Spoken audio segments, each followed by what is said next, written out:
ब्रह्म वैवर्त पुराण में भगवान श्री कृष्ण को ही पर ब्रह्म माना गया है, जिनकी इच्छा से सृष्टि का जन्म होता है। कृष्ण से ही ब्रह्मदेव, भगवान विष्णु, भगवान शिव तथा प्रकृति का जन्म बताया गया है। उनके दाएं पार्श्व से त्रिगुण अर्थात सत्व, रज, तम गुण उत्पन्न होते हैं। फिर उनसे महतत्व, अहंकार और पंच तंत्र मात्र उत्पन्न हुए। फिर नारायण का जन्म हुआ, जो श्याम वर्ण, पीताम्बर धारी और बनमाला धारण किए हुए 4 भुजाओं वाले थे। पंचमुखी शिव का जन्म भगवान श्री कृष्ण के वाम पार्श्व से हुआ। नाभि से ब्रह्मा, पक्ष स्थल से धर्म, वाम पक्ष से पुनः लक्ष्मी, मुख से सरस्वती और विभिन्न अंगों से दुर्गा, सावित्री, कामदेव, रति, अग्नि, वरुण, वायु आदि देवी देवताओं, हिंदू देवी देवता का आविर्भाव हुआ। ये सभी भगवान गोलोक में स्थित हो गए। सृष्टि निर्माण के उपरांत रास मंडल में उनके अर्धवाम अंग से राधा का जन्म हुआ। रोमकूपों से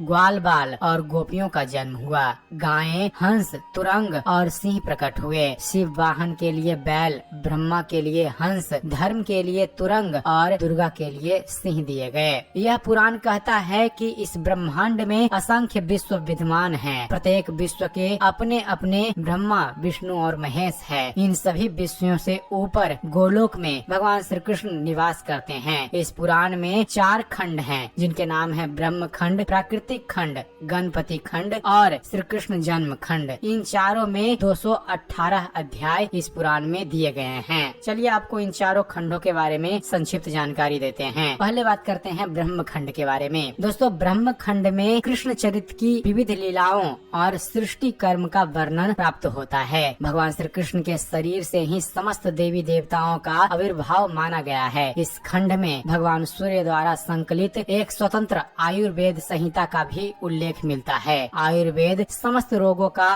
परिज्ञान करके उनके प्रभाव को नष्ट करने की सामर्थ्य रखता है। इसी खंड में भगवान श्री कृष्ण के अर्धनारीश्वर स्वरूप में राधा का आविर्भाव उनके वाम अंग से दिखाया गया है। अब बात करते हैं दूसरे खंड अर्थात प्राकृतिक खंड की। दोस्तों, प्राकृतिक खंड में विभिन्न देवियों के आविर्भाव और उनकी शक्तियों तथा चरित्रों का सुंदर विवरण इस पुराण में किया गया है। इस खंड का प्रारंभ पंच देवी रूपा प्राकृतिक के वर्णन से होता है। ये पंच रूप यश, दुर्गा, महालक्ष्मी, देवी सरस्वती, गायत्री और सावित्री हैं, जो अपने भक्तों का उद्धार करने के लिए रूप धारण करती हैं। इनके अतिरिक्त सर्वोपरि राजेश्वरी रूप राधा का है। राधा कृष्ण चरित्र और राधा जी की पूजा अर्चना का संक्षिप्त परिचय इस खंड में दिया गया है। इन देवियों के विभिन्न नामों का उल्लेख भी प्राकृतिक खंड में लिखा गया है। बात करें तीसरे खंड अर्थात गणपति खंड की, तो गणपति खंड में गणेश जी के जन्म की कथा और पुण्य व्रत की महिमा का वर्णन किया गया है। गणेश जी के चरित्र और लीलाओं का वर्णन भी इस खंड में है। बालक गणेश को जब शनिदेव देख लेते हैं तो उनके दृष्टिपात से गणेश जी का सिर कटकर गिर जाता है। तब माता पार्वती की प्रार्थना पर भगवान श्री विष्णु हाथी का सिर काटकर गणेश के धड़ पर लगाकर उन्हें जीवित कर देते हैं। गणेश जी के 8 विघ्ननाशक नामों की सूची इस खंड में इस प्रकार दी गई है। विघ्नेश, गणेश,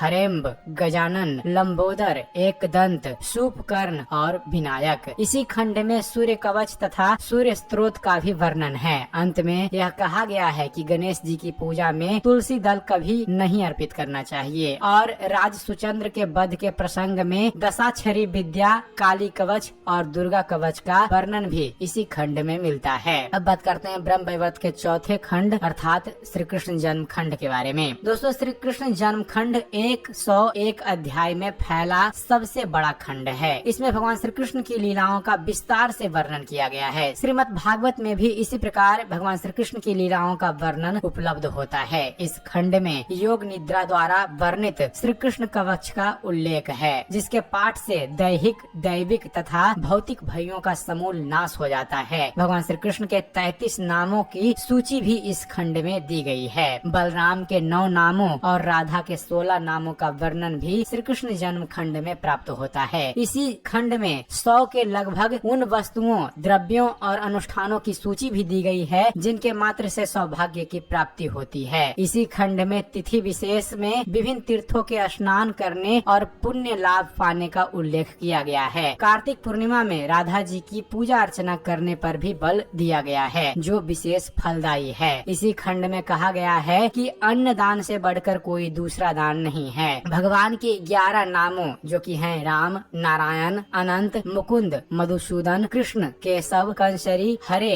बैकुंठ और वामन को अत्यंत पुण्यदायक तथा सहस्त्र कोटि जन्मों का पाप नष्ट करने वाला बताया गया है। ब्रह्म वैवर्त पुराण में रास लीला का वर्णन भागवत पुराण के रास पंचाध्यायी से काफी भिन्न है। भागवत पुराण का वर्णन साहित्यिक और सात्विक है, जबकि ब्रह्म वैवर्त पुराण का वर्णन अत्यंत श्रृंगारिक तथा कहीं कहीं अश्लील भी है। इस पुराण में सृष्टि का मूल भगवान श्री कृष्ण को बताया गया है, परंतु ब्रह्म निरूपण के दार्शनिक विवेचन में वेदांत विद्वांत को ही स्वीकार किया गया है। इस पुराण में पूतना, कुब्जा, जामवंती तथा भगवान श्री कृष्ण की मृत्यु के प्रसंग अन्य पुराणों से भिन्न है। गणेश के जन्म में भी भिन्नता है। इस पुराण के अन्य विषयों में पर्वत, नदी, वृक्ष, ग्राम, नगर आदि की उत्पत्ति, मनु शत्रुपा की कथा, ब्रह्मा की पीठ से दरिद्रा का जन्म, मालावती एवं काल पुरुष संवाद, दिनचर्या, भगवान श्री कृष्ण, शिव और ब्रह्मांड कवचों का वर्णन, गंगा वर्णन तथा शिव स्रोत आदि का उल्लेख भी शामिल है।